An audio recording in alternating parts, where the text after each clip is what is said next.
Hello friend, you are watching me on Graphic Galaxy Studio. We are going to do the following in this tutorial. Learn how to make a fire or flame effect. You can now create this effect Adobe Photoshop CC if you have. The Photoshop variant you are using is all. The flame option may be necessary. The more information when rendering, apply a filter starting at the top and move down. The flame option will be visible. If you have it, enable.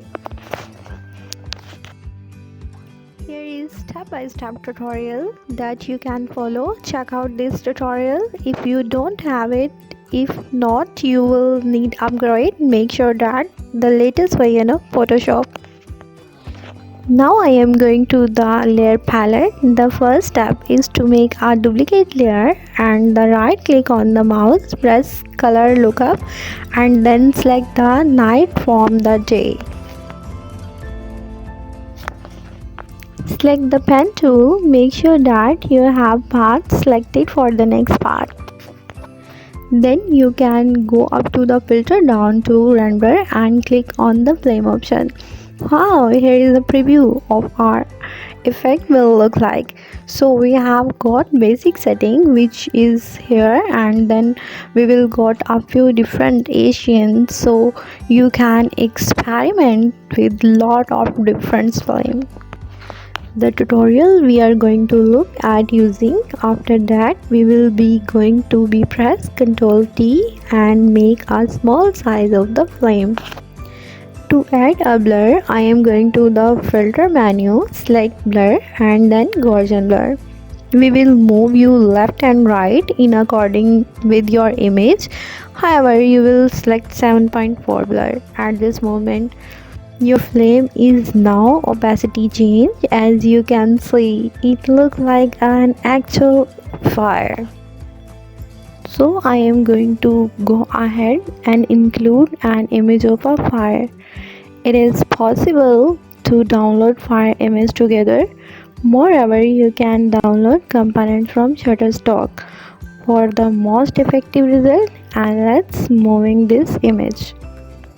Thus, I paste the fire correctly on the newspaper by pressing Ctrl T, right click the mouse, then using the wrap tool. Adjust the fire size, it's look good. And let's go ahead. To make sure hard light is selected, set the blend mode to hard light. Click on the mask icon below the layer palette. By using the eraser tool and the hardness is also 0, the extra part you can remove. So let's just remove it from here. Remove it from here and you know the rest of the procedure. So let's just work this quite smoothly.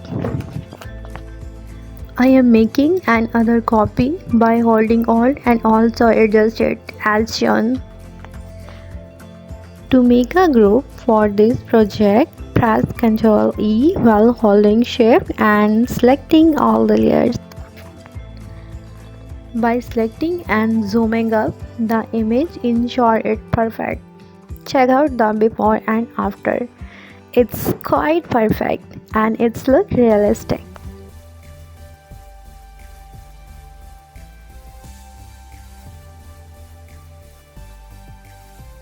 And appreciate this lesson, please consider liking and subscribing to remain up to date with new tutorial like this one. I am from Graphic Galaxy. I will catch you back here next time for another new